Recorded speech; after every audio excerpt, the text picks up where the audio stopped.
Bandeko batali bapapa bamama mbote na bino.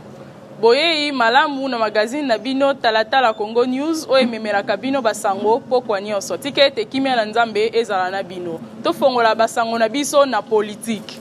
Province Nord Kivu, bilenge ya mouvement ya synergie citoyen na Butembo bazali kosunga ba FARDC pona kobundisa batomboki ya ADF na elema oyo tolanda na micro ya talatala Congo News. Politique, province Nord Kivu, bilenge ya mouvement synergie citoyen de Butembo bazali kosunga ba FARDC. Uta mokolo ya le 6 août bilenge koto moko ba membre ya mouvement oyo to bengi citoyen Nzenge Amani ba utaki Butembo bazali na Beni. Bilenge bina baye pona kosunga mapinga wa ekolo ba FARDC ces forces armées de la République démocratique du Congo. Na cadre ya kobundisa batomboki ya ADF pe ba groupe mususu kuna na territoire ya Beni. Tango bakomaki bayambamaki epa ya gouverneur intérimaire bipai ba membre ya conseil urbain ya sécurité pe bazalaki. Na mukanda bamemaki oyo tobengi na français mémorandum. Bazalaki komitungisa na likambo matali insécurité kuna na Beni pe bazali kosenga na mokonzi wa ekolo Félix Antoine Tshisekedi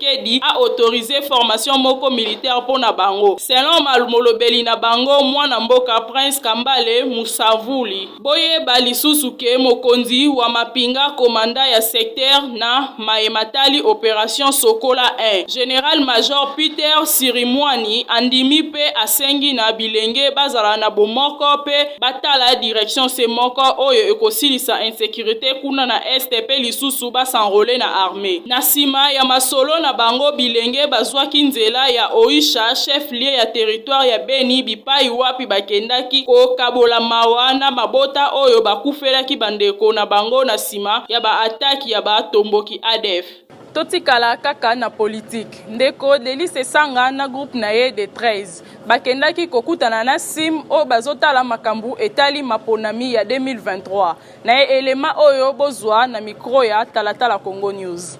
Seni, Ndeko Delice Sanga, Claudel Lubaya, na groupe de 13 bakendaki na commission d'intégrité pe médiation électorale na mukuse sim. Pona kosolola maimatali seni pona 2023. Ba signataire ya groupe de 13 oyo babwakaki mbela uta mokolo ya le 13 juillet pona consensus ya réforme électorale. Basololaki masolo yango na makambi ya commission intégrité pe médiation électorale na mukuse sim pona mabongisi ya élection ya kimia na 2023. Kolandisama na maloba ya mwana mboka Jacques Njoli asepeli pona initiative oyo bango bazwi na mae matali ko éviter glissement na 2023. Posa na biso ezali kolongola bobangi oyo ezalaki na ba élection ya mikolo mileki pona komema confiance ba élection oyo ekolandisama na mikolo ezali koya. Bazali koluka koyebisa biso lisusu kolandisama na basignation deja babongisaki na mokonzi ya ekolo na staff ya bas dirigeant ya commission électorale nationale indépendant oyo ezali seni. Na premier ministre elandisami pe na conférence épiscopale nationale du Congo oyo ezali SEMCO. Pe na moko ya mouvement ya libération ya Congo MLC oyo ekambami epai ya mwana mboka Jean-Pierre Bemba. Bosimba lisusu ke na oyo etali kobongola lolenge ya maponami ya esaleli ya commission électorale nationale indépendante oyo ezali seni posenga na bango ezali toleka na ba recensement administratif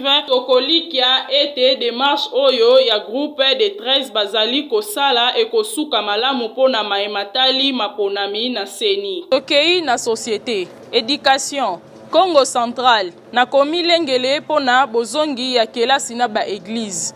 Bazali kosenga 100 000 francs congolais pona ko désinfecter kuna na Mwanda. Bolanda yango na micro ya talatala Congo News. Congo Central na komilengele pona bozongi ya kelasi na ba église bazali kosenga 100 000 francs congolais pona ko désinfecter kuna na Mwanda. Service oyo etali environnement na ville ya Mwanda bazali kosenga na ba école pe na ba église bafuta 100 000 francs pona ko désinfecter bisika bina école na église pe mosolo wana eko kofuta makaka na service ya environnement. Na communiqué moko oyo baplibiaki uta mokolo ya vendredi 7 août mwana mboka Jason Sinsi Vimpi oyo azali coordonnateur ya société civile kuna na Mwanda. Asepeli na initiative ya environnement ya ville ya Mwanda pona ko désinfecter ba école na ba église kasi azali ko telemela mbongo oyo ba service wana ezali ko senga. Boye ba lisusu ke communiqué wana ezali ko rappeler gouvernement mobeko ya constitution oyo ezwami na article 53 oyo elobi ete l'État esengeli abatela bisika bato bazali kovanda environnement pe santé ya baimboka. Société civile ya Mwanda azali kobeta mbela na bakambi ya ba école pe na bakambi ya église na mabotosi ya ba geste barrière pambate bokono ya coronavirus ezali. Tokoliki ya ete batu ya service ya environnement bakosala mosala ya ko désinfecter ba église na ba école kolandisama na mobeko likondi ya article nango 53. Santé pona basi tope mibali oyo babotaka te. Dr Daniel amemeli bino solution. Toyoka ye moko na micro ya Talatala Congo News. Il y a beaucoup de charlatans qui ont télé domicile dans notre domaine. Les lots à cause de la crise autour de la Mboka, nous sommes comme traduits praticiens, docteur Massango, docteur Nguba, docteur Bite Boutekou, Kapona Lukambo. Mais mbongo baluka kango na nzoto ya batute soki oyekoli musala te pe soki o maîtriser ya côté. Voilà pourquoi il faut faire attention na oyo nyonso elobamaka na télévision. Elingi koloba te ke so moninga na lobi na télévision na leki na lobi oyo nzazolo ba yango wana. Ba musu ba loba vérité mais ba musu pe bazolo ba vérité te parce que lobi ko eza na wote. Esengeli yo mutozo landanga oyeba ke prise en charge médicale. C'est un contrat de moyens et non un contrat de résultats. Personne ne peut pas prédire la guérison des malades avant que malade wana azalana nous consulter et traiter dans l'hôpital. Et ça le kuta. Yango tomoni na domaine de ma pasteur, yaka okobala, yaka okobota, yaka voyager. Les gens ne viennent pas pour recevoir Christ, ba gagner vie éternelle, ba zoya pona ba promesse moko mensongère. Et plusieurs années après, on va se rendre compte que les gens ont le quota. Les lots babar en 1982, Batubakibaki, babar est tombé le sous. Basali ya matanga comme ya ba fête parce que Batubakimi église parce que discours na biso ezako cadré. Centre médical santé et nature, nous n'avons pas la plus haute opinion de soi-même. Et pas une abisso, nous allons collaborer avec les médecins modernes. Ceux qui les Cambouza n'ont pas moni qui est pas dans le Simbate, nous avons pas le docteur Moustapha Bangunda, on a ma pendo pour que l'on ait un traitement. Nous avons pas le sobo, qui n'est pas le docteur Didier Wamaye, dans ma mamba soit à fort. Nous avons pas le sobo, qui n'est pas le docteur Moïse, dans Monica Oyo, hier à Rosunga. Et ceux qui travaillent de cette façon-là, tous reconnaître ma spécialité à Batou, je crois que ma échec est aux alamingité. Dans le pays où il y a Kennedy Bakel, à Bakou, Mangwanda, ils ont dépendre de la recherche au Moutou à Sali. Mais je voudrais dire ceci dans le Bazolandanga, pasteur docteur Daniel Archif, Azali Moko Naba Oyo, Basalaka Moussala, Katina Kobanga Nzambe. Et pas une abysse ceux qui ont hier, on peut trouver qui si na kisi et ça na maladie na yango. Jamais pas besoin qui si a hémorroïde, ba peso pour na mbasu. Jamais pas besoin qui si a mbasu, ba peso pour na paralysie. Jamais pas besoin qui si a diabète, to peso pour na bobota. Maladie nyonso oyo okoyela et pas na biso, okomona tono na ngo ya kisi eza wana parce que toza na souci ya ko pesa guérison na ba oyo bazolanda traitement et pas na biso. Na lingi ko bakisa pona koyebisa bande ko nyonso oyo baza désespéré na ba échec oyo bazu na bisika o bakotaki ba pesa biso pe chance. Oza pasteur oyambi mondimi azobele moyi soit que toilette makile zobima au lieu de garder na permanence sinda ye pena ne pas ya pasteur docteur Daniel azali collègue na yo a utiliser pe connaissance oye azana ngo. Vous allez médecin, vous allez infirmier, vous allez pharmacien, vous allez en contact na ba malade, au Monique en tout cas hémorroïde ya moto eumeli solution zozo amate le canon ne peut traduire praticien mususu oyo moni sérieux et cause à la ngate et cause à la paix moto mususu oyo moni kaza sérieux otindi pour que alanda traitement parce que toza ebele batu nyonso oyo balobaka tozali ba traduit praticien baza ba traduit praticien te. Un traduit praticien c'est celui qui est membre d'une association de traduits praticiens.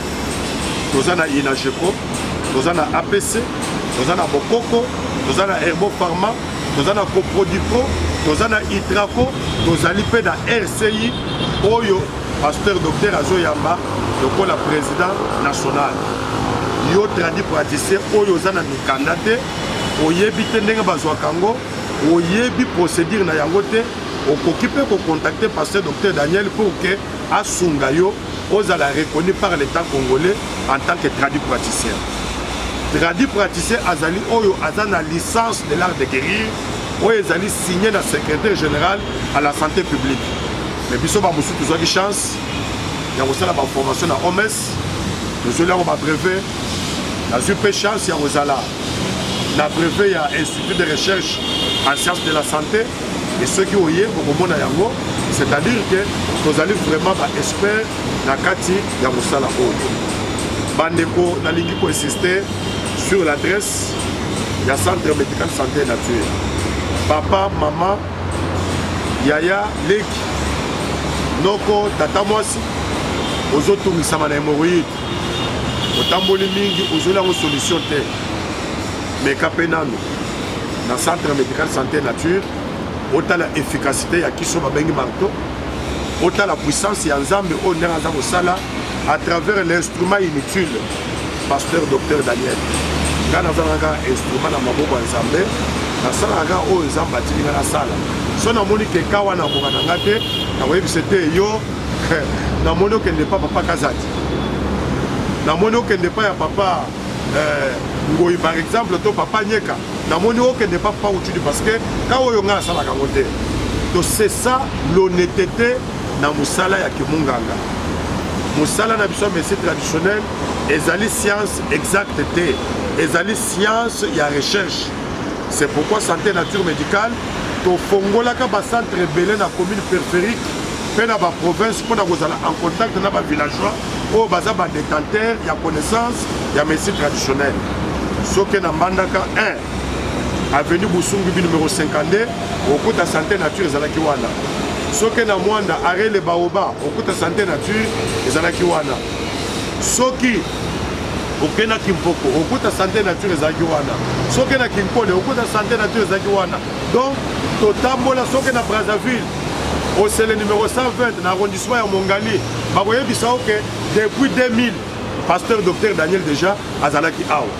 Nyonso wana eza na cadre ya kosala recherche oyeba bato na batu baforêt na bango eza ndenge nini et koéchange mpona kozwa connaissance. Bandeko tokomi na suka Nzambe ya lola apambola bino yo moto ozosouffrir na maladie ezala ya kindoki ezala ya ndenge ya nzoto to microbe spécialité wana ezali epai ya pasteur docteur Daniel yaka awa na échangeur place le mumba tongoli loboko na ngambu ya lemba okomona immeuble kitoko eza wana mosala ezosalama kitoko. Nzambe apambola bino. Équipe ya Talatala Congo News etikali pe simate ezali kozela bino ba opérateur économique ba hommes et femmes d'affaires na bino nyonso oyo bozali na ba produits et services tolanda élément oyo.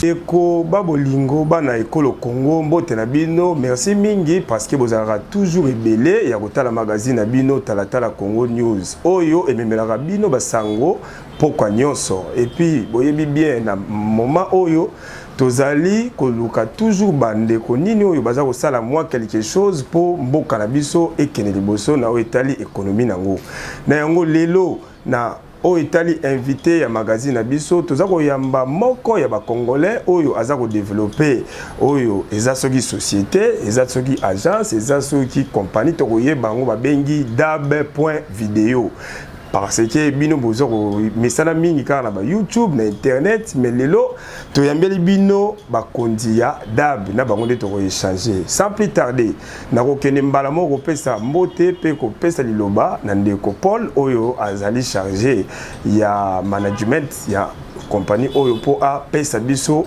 na ba détail makamatali société na bango oyo to bengi dab.video. Ndeko Paul Mbote. Mbote Papa Marcel. En tout cas, magazine Talatala Congo News yeli loko kutana bino pona toye banano makambo za ko sala parce que bato baza ko mona na Kishasa mikolo yo kaka dab mais ba yebi ngote. Alors mutu na nga liboso est-ce que vous komi la kisa tout na français ko se présenter juste pour nous bato no so ko kutala biso ba yeba yo et puis compagnie na yo au présenter en peu mbala moko. Voilà, ya yambo na ko bandana na ko pesa balandinyo sur Talatala News Mbote kopesa bandeko Marcel Mbote na ndengo ya bibiso na équipe na yo. Alors ngai comme on nga Paul Musaya nazali moko ya basali ya dab.video en tant que comme fonction manager commercial. Alors dab.video ezali entreprise oyo salami pona ba congolais et salami epa ya ba congolais pona ko sunga culture na biso congolaise. Alors qu'est-ce qu'on est en train de faire?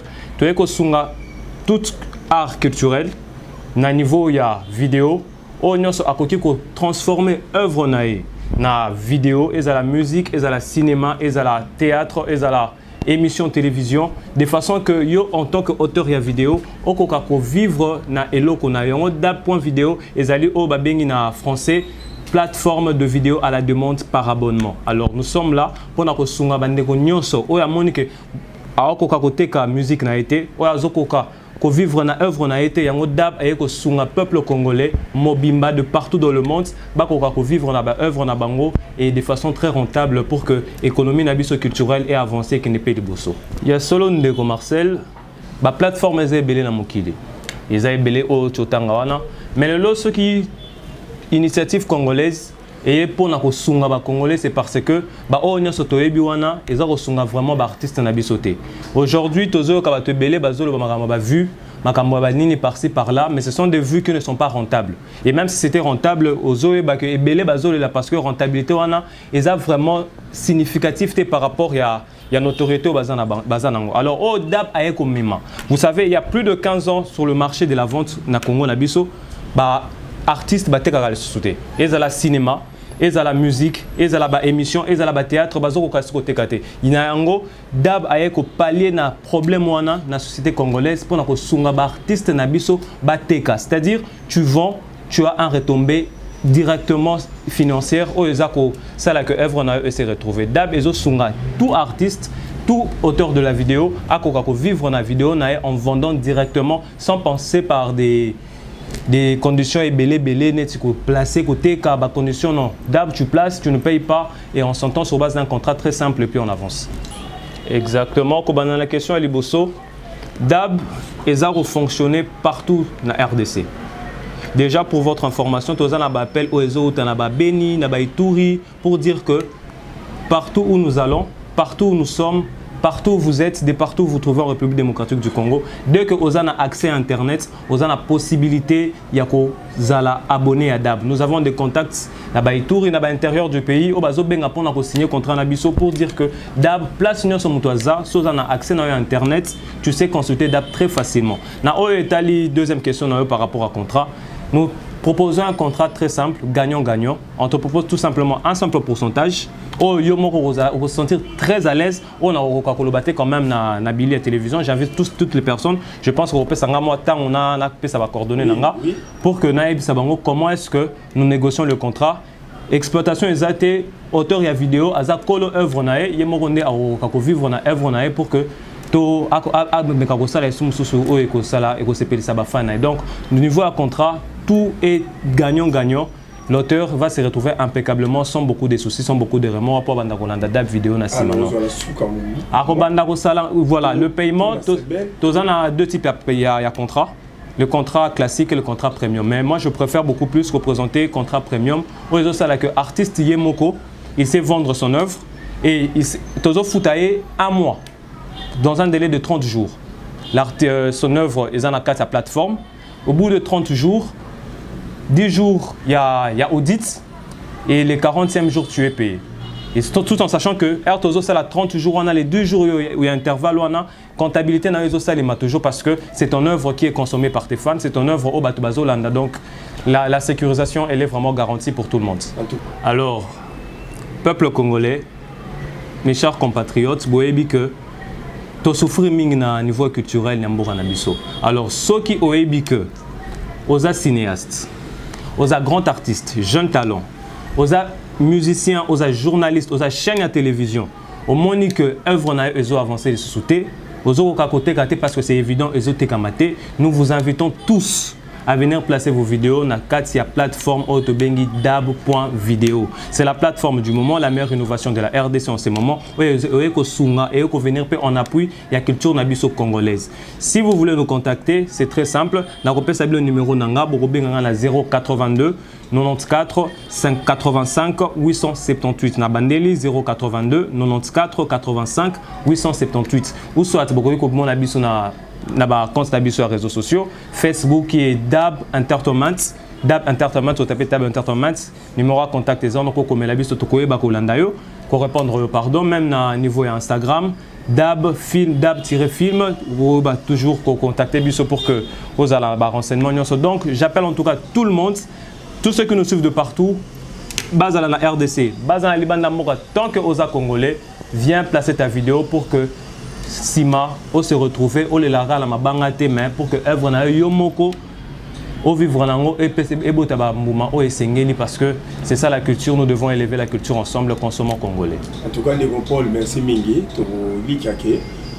Il y a les sous-sous, on a makambo, il y a explication sous-sous, na ba innovation sous-sous qui au milieu. Vous allez belé ya kolanda interview oyo. En tout cas, bon ça la maison d'âme confiance, vous allez avoir artiste, il y a des là-bas, vous êtes journaliste, vraiment, vous avez vous allez au masse, vous les rater la télévision. Dans l'occasion, il y a un pour sur moi, sur Kangunda, ceux qui ont tiré vidéo dans la date. Tout le monde, mon cousin, vous allez la kimia, la mabota, la bino, la banda, la bino, la mabonzi, merci.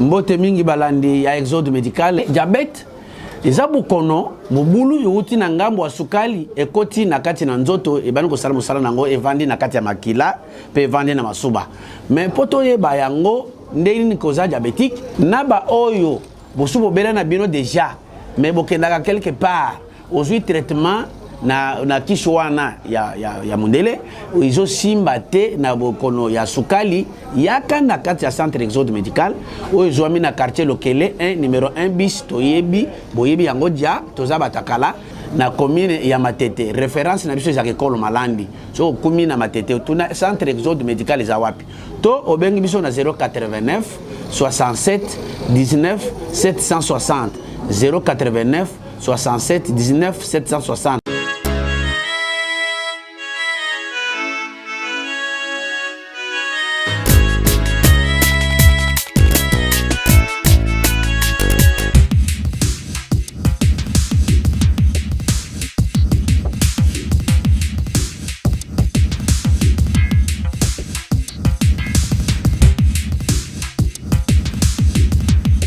Bana kini bana braza bana ya mokili mobimba na memeli bino mama Rita Kisangi na kisi na ye ya teke ezali 2 fois te je traité maladie nyonso azali na veni Ikelemba numéro 2 na commune ya Kasavubu boye belé benga na ba numéro eza affiché na écran na bino mama Rita Kisangi na kisi na ye ya teke za 2 fois te apesi bino rendez-vous na veni Ikelemba numéro 2 na commune ya Kasavubu référence victoire.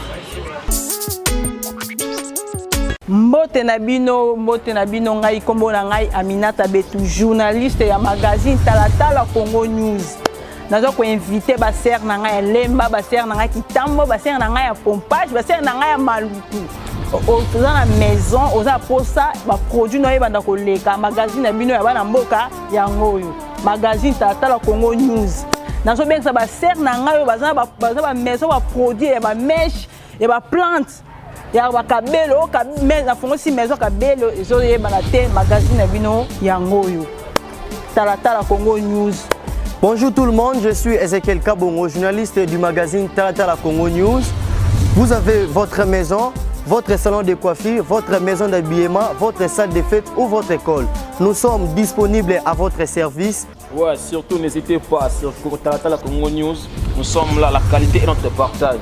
Talatala Congo News. Offre bino, service et photographie, salon de coiffure, maison d'habillement, tout ainsi de suite.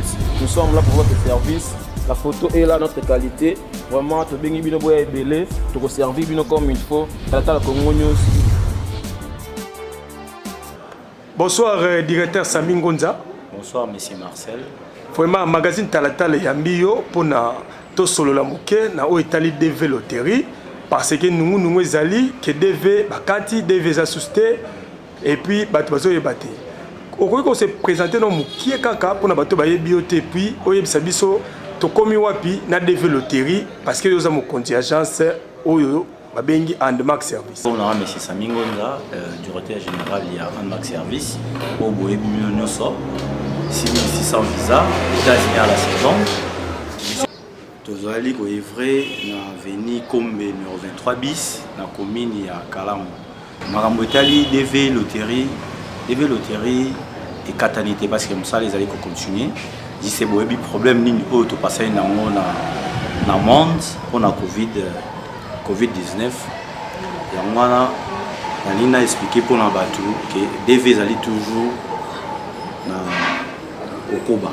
Donc 2019 pour na bato voyager en 2020 il y a un débat qui a président Trump mais au Italie 2019 ou avec équipe en 2020 en 2021 il y a allés en cours et puis DV et Kobetama en octobre pour 2022 donc DV Zali au Union Soali abeta DV naie en octobre tant que Kobanda mini d'un passeport pour l'équipe na avenue Kombe numéro 23 bis et Kobeta DV na Moussala ils allaient continuer donc Moussala na facilité DV ils allaient toujours continuer donc on a appelé ça message pour na batu nyonso oyo bazali na ba inquiétude pour na problème à DV soit disant que DV katani DV ils allaient continuer biso na agence na biso de ko benga mutu nyonso na octobre aya Kobeta DV en plus vous allez agence à voyage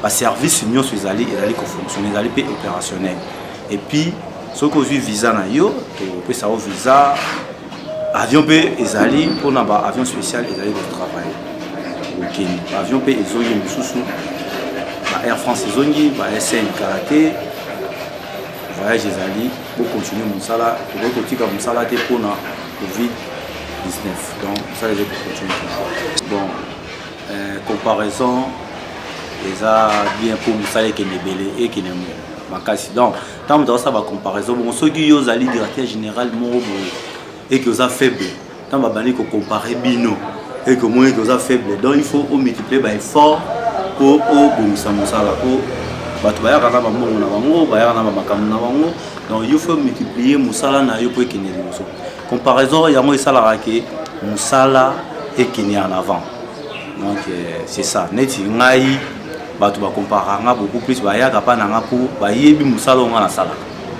ba yebi musala nga na sala ka na sala ba musala na sincérité nyonso na pesa ba visa yo mo yebi États-Unis à la seconde donc na pesa vraiment na se donner vraiment na musala na bato ba ya ka ba visa na bango et puis ba voyager ya mwana moni ba comparaison na donc na osenga pe na ba DG mususu faut ko yika piko ko améliorer musala pour être agence na yo et qui n'est pas on a sens bon les 5 secrets à Sami Ngonza bon na sengi na batu nyonso soko gagner na DV loterie surtout oye na agence bakoyamba yo toyebi mosala biso tozalaka honnête, très honnête.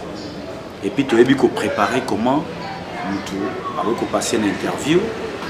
Et puis biso to préparer mutu avant tant que juste dossier mutu to bandi ko préparer déjà comment l'ambassade bazalaka, comment ba document ko classer ba document makamu nyonso toyebi yango. Donc secret na moza kaka kozala très honnête ko yeba ko préparer mutu ko akinoza bisana.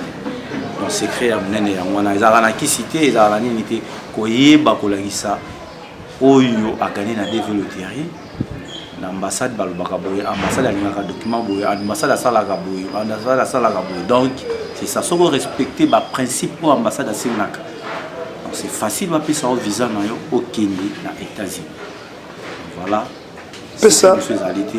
Les 5 secrets à Samingo Nande Yamba.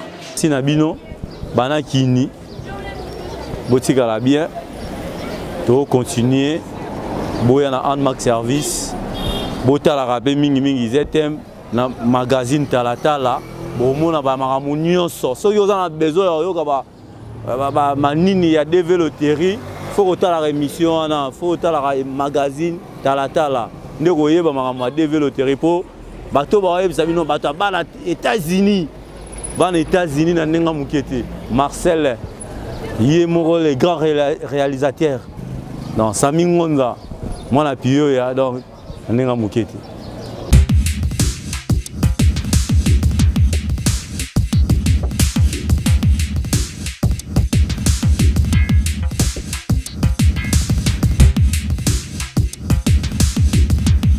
Religion, Tolanda, pasteur Gustave, ya église pain de vie, ya matete, na 1 minute, ya pamba, Tolanda. Jésus est venu par amour, envoyé par l'amour, prêcher l'amour. C'est dans ce passage qu'il dira à ses disciples, maintenant je vous appellerai plus de serviteurs, mais je vais vous appeler des amis. Pourquoi? Parce qu'il y avait l'amour. Bien, mais lorsque tu auras l'amour, tu ne seras plus serviteur de Dieu tout simplement, mais tu deviendras l'ami de Jésus, l'ami de Dieu. L'amour, c'est l'élément essentiel, c'est même le signe d'une vraie repentance et de la nouvelle naissance. Un serviteur sans amour, il ne montera pas. Si tu veux devenir grand, ayez l'amour de Dieu dans ton cœur. Jésus lui-même est l'exemple de cet amour-là. Vous savez, l'amour ne périt point. Comme nous le dit 1 Corinthiens chapitre 13 verset 8. L'amour ne périt point. Bien, mais les dons vont passer, les ministères vont passer. L'amour est l'un des signes par excellence de notre repentance. Mais l'amour ne passera pas. Parce que l'amour est une personne. L'amour, c'est Dieu.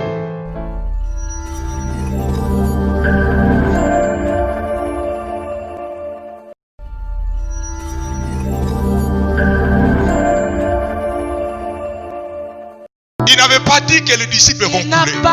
Dieu n'avait pas dit que tu vas échouer. Dieu n'a pas dit que tu vas couler, bien-aimé. Ça, ce n'est pas la volonté de Dieu. Dieu n'a pas dit que tu seras malade éternellement. La Bible nous dit même que Dieu n'a pas dit que les justes resteront dans la souffrance. Car la Bible nous dit le malheur atteindra certainement les justes, mais l'Éternel délivre toujours. Bien, mais Dieu a dit qu'il va te délivrer. Il a dit qu'il va te guérir. C'est pourquoi il a dit, voici les miracles qui accompagneront ceux qui auront crié. Bien, mais je t'invite seulement à croire et à louer Dieu, à glorifier Dieu.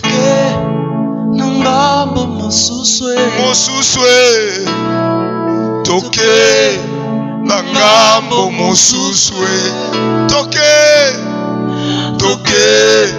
nangambo mosuswe ngambo ya bomoi toke nangambo mosuswe Bwana Yesu akozela biso toke haleluya nangambo mosuswe ekolobilaka toke nangambo mosuswe ngambo ya biso bana alliance toke nangambo mosuswe ngambo ya bayenge bene toke nangambo mosuswe ngambo ya bomoi toke nangambo mosuswe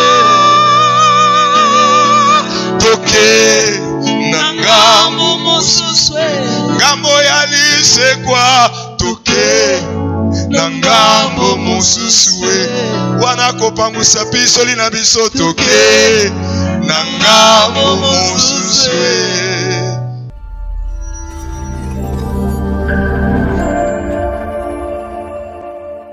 ozalaka ebele ya kolanda magazine na bino talatala Congo News na yango na tondi bino mingi tikete na tonda spécialement bango picture ya mwana mboka Rabi Matondo ma maman chérie Seolo Vita bébé Aimé Cheka Lokongo Andmark Service Joe Botoli et ma famille Vita et Tatamana. Merci. Mbote na bino ngai kombo na ngai Aminata Betu journaliste ya magazine Talatala Congo News. Nazo ko inviter ba sœur na ngai Lemba, ba sœur na ngai Kitambo, ba sœur na ngai ya Pompage, ba sœur na ngai ya Maluku. Oza na maison, oza posa ba produit no yeba ndako leka magazine na bino ya bana mboka ya ngoyo. Magazine Talatala Congo News. Nazo bengisa ba sœur na ngai baza ba maison ba produit ya ba mèche et ba plante. Ya bakabelo na fongo si maison kabelo ezo yebana te magazine na bino ya ngoyo Talatala Congo News. Bonjour tout le monde, je suis Ezekiel Kabongo, journaliste du magazine Talatala Congo News. Vous avez votre maison, votre salon de coiffure, votre maison d'habillement, votre salle de fête ou votre école. Nous sommes disponibles à votre service. Ouais, surtout n'hésitez pas sur Talatala Congo News. Nous sommes là, la qualité est notre partage. Talatala Congo News. Offert bino, service et photographie, salon de coiffure, maison d'habillement, tout ainsi de suite. Nous sommes là pour votre service. La photo est là, notre qualité. Vraiment, tu as bien bino boya belé, tu as servi bino comme il faut. Talatala Congo News.